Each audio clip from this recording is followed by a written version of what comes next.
And what is up, guys? Technical Stinkers here, checking in on our little 3D print operation for today. If you're unfamiliar, I'm a small business owner and I have a business that has nothing to do with 3D printing, but I'm trying 3D printing here at home to see if I can find products, print the products, sell the products, make some money, and just kind of take it from there. But I don't know much about 3D printers, while I'm kind of learning as I go. So if you want to follow along in the process, maybe you could learn something from my mistakes, teach me something, etc., etc., enter some giveaways and stuff. So be sure to subscribe to the channel. So what am I working on today? Well, the process continues. Just go back and watch every single one of my other videos so you can catch up on the context and the lore. But got a few things here, got a few things printing. Let's see what's on the plates. All right, so P1P, character models going there. You saw yesterday, I had sort of a failure, well, not sort of a failure, and I attribute a lot of that because I've been kind of lax on my maintenance on the P1P, so I went through and did a proper maintenance on it, swapped out the hot end completely, so new hot end assembly. I had a spare hardened steel nozzle. Now, I don't really need that for PLA, but I had it, so I just swapped it out, and that's kind of the whole hot end assembly. So I took off the thermistor and the wires and whatnot and kind of put it all in there. First time doing that with bamboo. Replaced the cutter, lubed, greased, everything, did a calibration, so on and so forth. And so we got another print started here of a plate of character models. So we'll probably take a look at that when they get a little closer.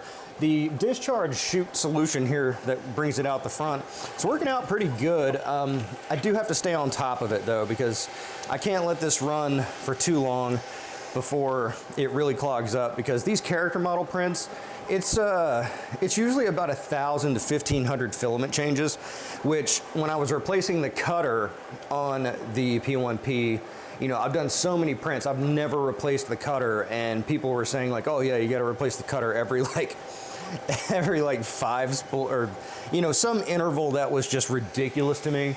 And I thought for sure that the cutter would look like a butter knife, and it was still very sharp. I replaced it anyway, but it was kind of telling, like maybe people are a bit overzealous on the maintenance with their printers, and but maybe that's not a bad thing. But either way, we're chooching along there. Over here on the A1, this is more of a personal print. You may recall I was hoping to do a larger example of like some kind of signage thing on the Giga, and I was doing a Spider-Man sort of thing because my niece likes Spider-Man, and I was asked to do a Spider-Man sort of print.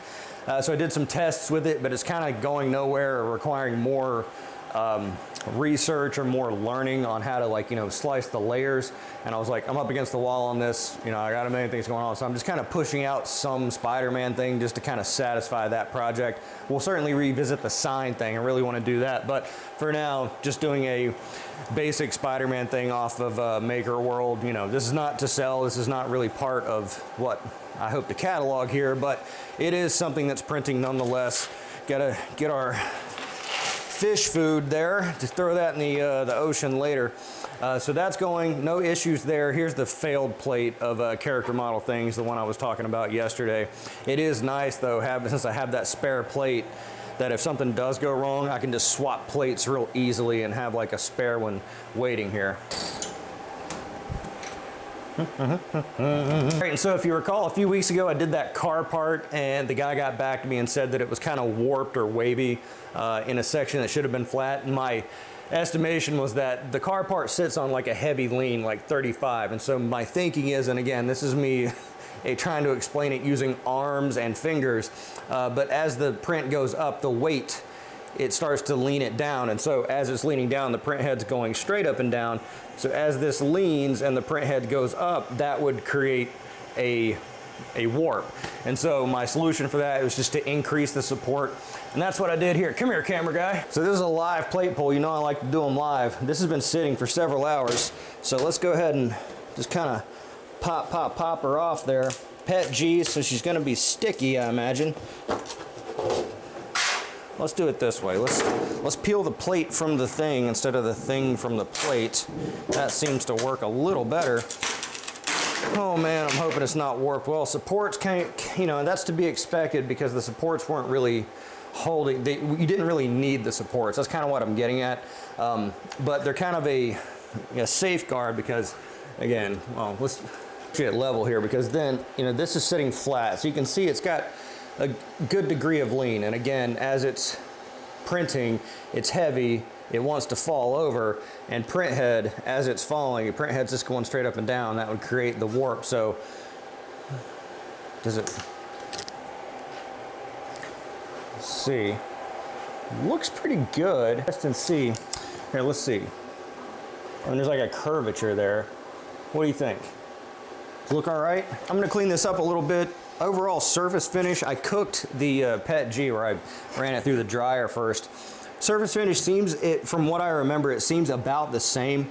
You can kind of tell the difference in the, like one was maybe a little more cooked than the other, like the surface finish there. But overall, pretty good for such a large print. It came outside. This is solid, so there's no infill or anything. Temperature nice and high. A little stringy. It seems a little less stringy than the previous incarnation. And then someone was mentioning in the comments that like PET G doesn't even actually need infill. So you know, we'll take that into consideration for future prints. I just wanted to leave like no room for error. So this looks pretty good. I'll take it and look under a finer sort of microscope and get this off to him. All right, so let's take this bad boy in the office and see what else I got. All right, and so did have some extra time. I was able to take a look at, got the RFK voice going, was able to take a look at the Flashforge Adventurer 5M Pro. Again, thanks to Flashforge for sending this over. I posted some shorts about it, posted some like teasery stuff. I hadn't really gotten into it yet, but I was able to get it set up, honed in, connected to the network, and do some test prints. So I was commenting, I believe in a short on the Benchy. So I ran regular Elegoo PLA, standard PLA, no high speed stuff, nothing fancy through it. And it ran at full speed, came out with a great example. I guess this is their version of the Benchy. It's got this like little square primitive thing on the back. I'm not sure what that's for, if that tests something else. But overall, print came out pretty good. So the Adventurer 5M Pro, I think probably like the main push for this kind of thing is, like I was saying previously, like in their sort of their marketing stuff. And again, they sent me the device. They just sent this to me for free. They didn't give me any money or anything, but you know, they're like, we'll send you the device. Can you mention that like we, you know, this and that, and then just your opinion. I'm like, yeah, bet, dude, let's go. So that's what I'm doing here. I understand people have issues with it, but you know, I do the vlog thing. So I can only talk about my day-to-day experience with it. I'm not making a dedicated video about these things and, you know, kind of saying like all the great stuff and then like, you know, 2 months later something goes wrong. Not saying that'll happen with any of these printers, but because I do vlog style stuff, if there are issues, I mean, they'll crop up, you'll see them. So that's what I'm doing here. But in their material, it seems like they're really kind of primed up and tuned up for selling in bulk. Like, you know, if you're doing like a print farm, they'll sell you a whole bunch of these things at like a discounted rate. So that seems to be their go-to. But screen operates pretty good. I kind of like the layout of the screen. It is sort of in depth. It's, you know, a lot of features in there. The only thing I haven't been able to do yet is slice and send to print from Orca. Now they did send along. It's got a little USB with it with their version of Orca in it. I got the profile in my Orca because I don't want to install like 50 different copies of Orca, and you know, I'm still very unfamiliar with Orca and a lot of its quirks and stuff like that. I'm really just kind of, you know, doing the slicing at this point.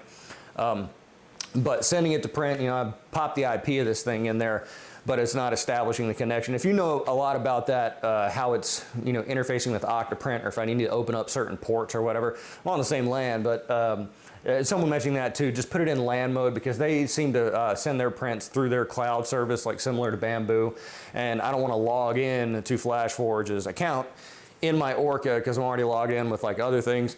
So I think I just need to put it in LAN mode in order to like send items to print. But overall, the few test prints that I've done thus far have come out pretty good. The internal and external filtration, I think that's like kind of like my favorite feature thus far, because if I am printing with exotic stuff like CF or ASA or ABS, I don't want those fumes like getting out into like my environment here in my office, because this is where I hang out most of the time. So I don't want to be breathing that kind of stuff in. And I know a lot of people are concerned about that too. A lot of people saying like, oh, it doesn't matter. It's just, you know, it's just microplastics. They're good for you. They're good for the body. It's what the body craves. I don't want to breathe that stuff in. So the internal and external filtration is kind of clutch. You can turn those off or on depending on what you're printing. So that's very cool. Nice, small, compact package. I'm just going to tell you what they wanted me to mention. How much more transparent can I be? Cost effective. Okay, they're bulk pricing. It's fast, that's true, it is fast, and link in description. So yeah, there you go. It's got auto leveling, it's very solid, up to 600 millimeters per second. It's a nice printer. You know, does it fit your needs? Only you can make that judgment, but I'm gonna continue to use it for the various different things, mainly those exotic materials, and at least, I could put this thing in a lot of places, because it is kind of small. You know, I've got a lot of these big printers that need me to like clear out a section of a football stadium in order to fit them. But this is not the case. So much smaller footprint. I can, you know, park this thing somewhere else, somewhere non-intrusive, and get away with printing it. So gonna be interested to keep using that. Let me know if you operate one of these or had experience with one of these. Let me know what you think in the comments about it. But eager to keep doing that. Thanks again to Flashforge for sending that over. Check the link in the description below if you want to go ahead and buy one of these. All right, so we got our car part here. Let's do a little, you know, when I go to Home Depot and Lowe's, you know, if I'm getting something where I need to do this, I see dudes in there buying the cheapest studs, the $4 2x4x8s, sitting there. They'll spend an hour sitting there trying to do this to those boards, but this came out pretty good. I mean, this is the section that needed to be flat. I was looking at the photos, and it's kind of on a curve, so it's kind of like you can't see like the straight line, but you can kind of tell if there is a warp in there, and it looks pretty good to me. So I'm gonna go ahead and pack this up and get that off to Mr. Customer today. I'm gonna send him a couple pictures of it first. My ravens, here it comes again. And speaking of my pet ravens, here's our raven, our skull that we were doing. So I was gonna do a dedicated content on this, but it came up a little light, so I'm just gonna work it into the next few episodes. When I was printing the example primitive on the T1 Pro, I was doing it for this as like a pedestal for product photos, because my aim with these was to take a picture on a white background, remove the background, just make it into a transparent, and then export it to one of those AI background generators for products. I've not found one that works really good. They all look like crap, and I think that has a lot to do with the prompting. You just got to know what prompt to feed any of these AI generators. But I'm not going to sit there forever trying to figure it all out, and then I have the same background for every product. I don't want to do that. So I'm just going to take pictures around here. I need a pedestal to put the product on, because I have my little placard dealie that I laser etched. So it's, you know, for the product photo is going to be something like this. I just need a better background. I like having greenery, like real greenery or of some kind in the background. So one of my ponytails here I think would look nice. This isn't really like a refined upscale sort of space that I exist in, despite me being the refined upscale character that I am. So I'm trying to find like a spot to take some nicer photos with some better lighting for these skull prints. So just making a little pedestal here. I'll probably do this again just in straight black. This is just what I had laying around. It was kind of a cool metallic sort of galaxy glitter sort of dealie on this, and the FL Sun did this, and you know, very quickly.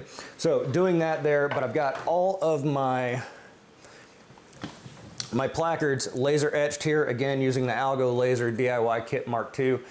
Came out pretty nice. I was kind of trying to, by eyeballing it, to line it up and make it straight. Kind of like got to hone my skill there for that. But want to get a spot for those, take a picture of all of those, and then I'll have like the method established moving forward in the future. So when I print a skull, I know, print myself a little placard, go take a picture here, throw it up on the website. Probably do like, start with like cheaper pricing on those. Currently in the middle of like a pricing renaissance with all these things, because, you know, I don't really sell anything. I guess I just got to bring the prices down, because I look at other people selling stuff and I think that's not enough money, and for me personally, but I do want to sell these things, and it doesn't take long to pack stuff up. So kind of going through and nudging things down.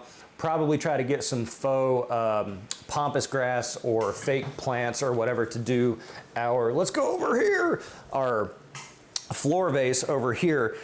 So want to take some photos of this, probably do an example in like a black or a gray. This actually might be good for UJoy Bio's print, because low failure rate, and they sent over the gray, which is kind of a neutral color. And maybe more people would kind of identify with that if they had a large format printer wanting to use that filament, because I want to do right by them for sending the filament over. I don't want to print something that's just completely stupid that no one's going to care about.